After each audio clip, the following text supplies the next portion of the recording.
Hello, this is John from caveofprogramming.com. Welcome to C++ for Complete Beginners. I'm going to teach you C++, the programming language, from scratch in this course, assuming no knowledge of programming. And in most of this course, I'm going to be programming in front of your eyes, and to get the most out of it, you should also type in the code and play around with it a little bit after each video. In this particular video, I'm just going to talk about what C++ actually is, and then in the next video we'll get on to looking a bit more at installation, although you're going to have to do some Googling to find the right stuff to install for your platform, and then we'll get on to actually coding stuff. So C++, it's a programming language that's been around for a long time, and it's going to be around a long time into the future, I'm sure. But before you start learning C++, there are some reasons why you might not want to learn it, and let's take a look at those first, although I don't want to discourage you.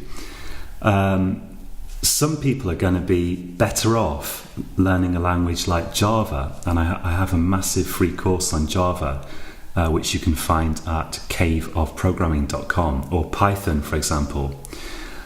C++ is considered challenging to learn. It's not the easiest programming language to learn, although you absolutely can learn it as a beginner.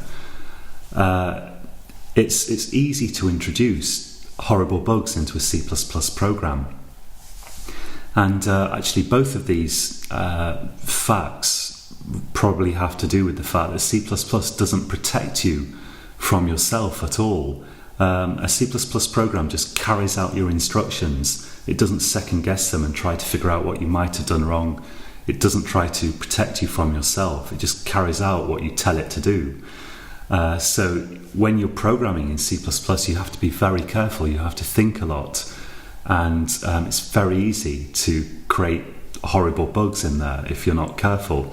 It's even possible to screw up your computer if you do something really, really, really stupid, although that's not normally something you have to worry about, but it is possible. C++ is it's often time consuming to write a C++ program. That's not necessarily the case, but in my experience, if you want to get something done, it's often quicker to use what you might call a slightly higher level language like Java or Python that kind of does protect you from yourself more and gives you more sort of facilities that are immediately easy to use.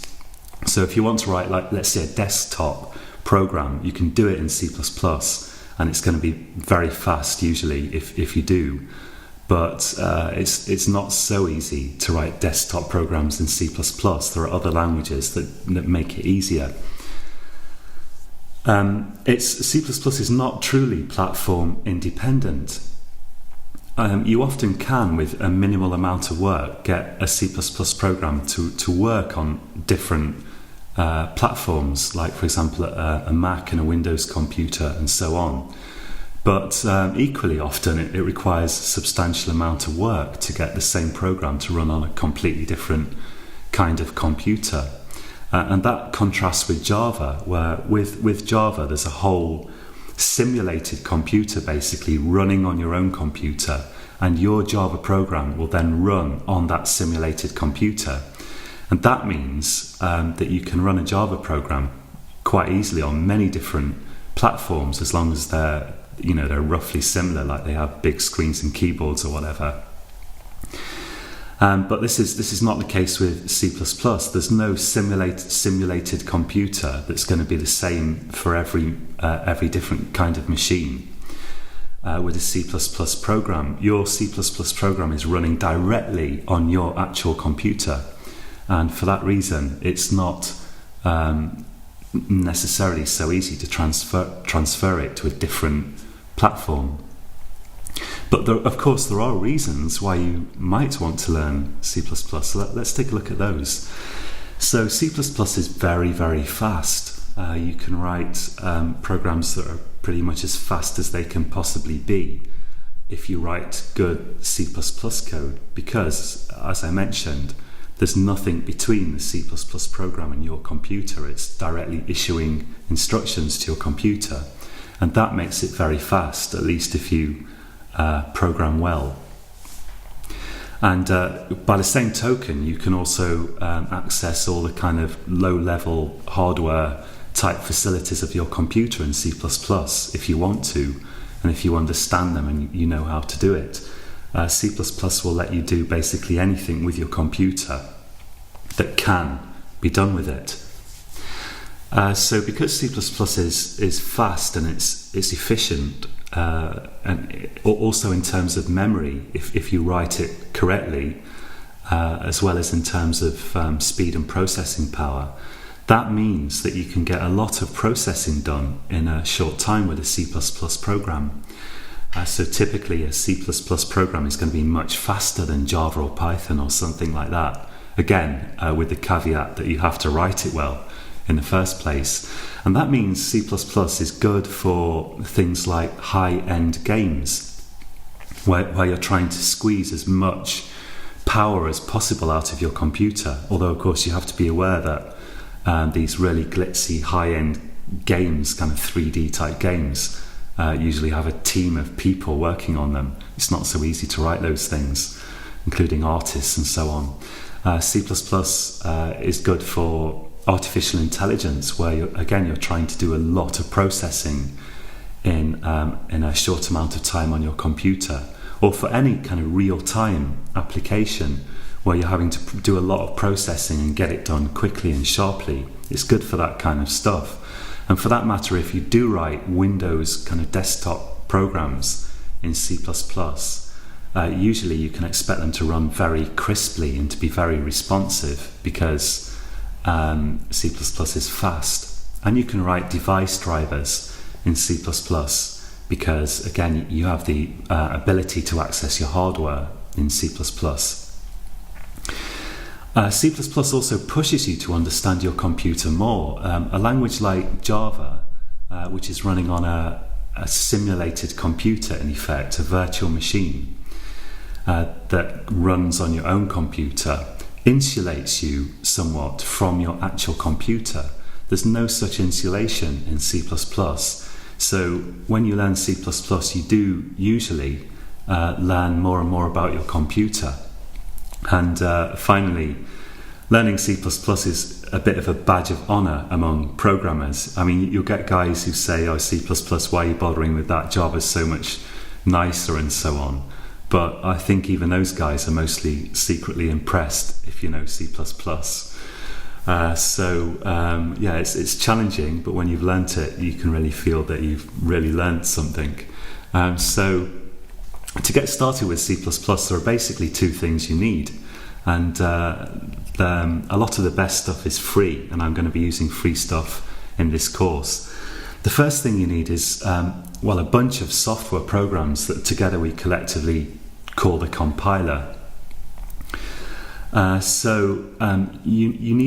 going to write C++ programs as text files, as what we call source code files, and then we use some software, the compiler, to turn those text files into a computer program. And there's a choice of different compilers. The compiler that I'm going to be using for these tutorials is the GNU compiler. The G is actually pronounced in GNU, I believe. It's some sort of strange acronym.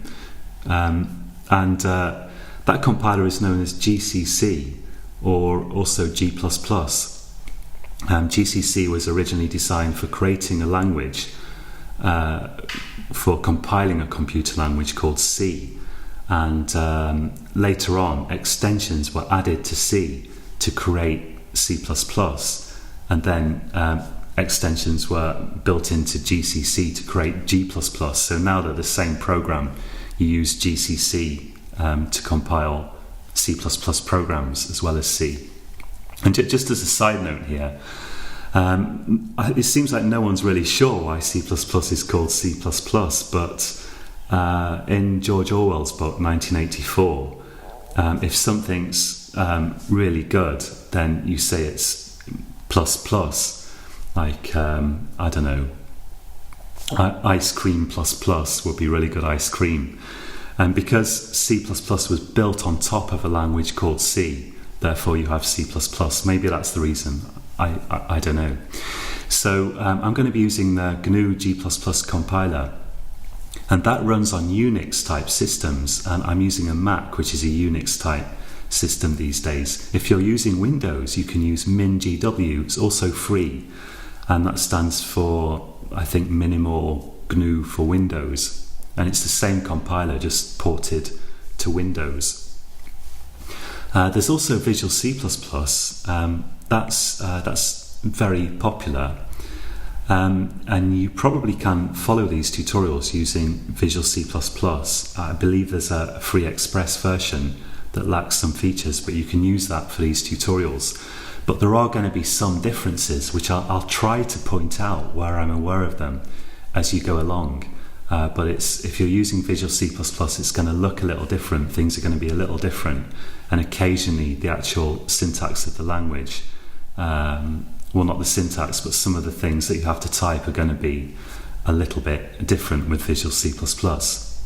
But I can highly recommend GNU, the GNU compiler, G++, because it's widely used in the industry, possibly even more so than Visual C++. It's an industry standard, and it's completely free, and you can absolutely rely on it. So that's the compiler. That's the software that turns your source code, the stuff you type, into a program. But you're also going to need an IDE, which this stands for Integrated Development Environment, and that's kind of the equivalent of Microsoft Word, if you like, for computer programming. So you'll type your source code, as we call it, into the IDE, and then press a button, and that will, behind the scenes, use your compiler to create the actual computer program. And the IDE that I'll be using in these tutorials is the Eclipse CDT, which stands for C++ Development Toolchain or something like that. I'm not sure. And again, Eclipse CDT is free. You can also use Visual C++. That's an IDE which comes with its own Visual C++ compiler. On Windows, a very easy option is to use code blocks, but I've never known anyone who uses code blocks professionally, but you definitely could. So that's another, as far as I know, free IDE that you could use.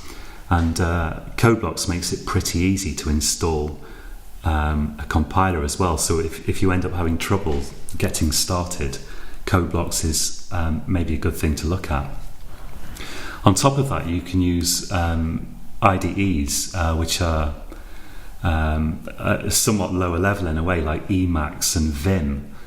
These are kind of editors that you can use for C++ programming, but it's a lot more complicated.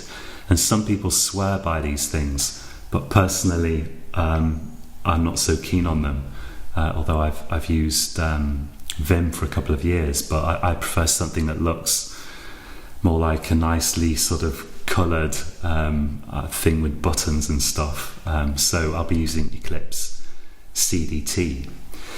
Now in the next tutorial we're going to talk more about installation and things to install. Unfortunately, I can't give you specific instructions because it depends on your choice of compiler and IDE, and it depends on your platform. So I'm using a Mac, but maybe you're using Windows or something else, or Linux. So you'll have to do some Googling probably, but I will give you recommendations about what to install and kind of point you in the right direction to hopefully get you started. So that's it for this tutorial, and until next time, happy coding.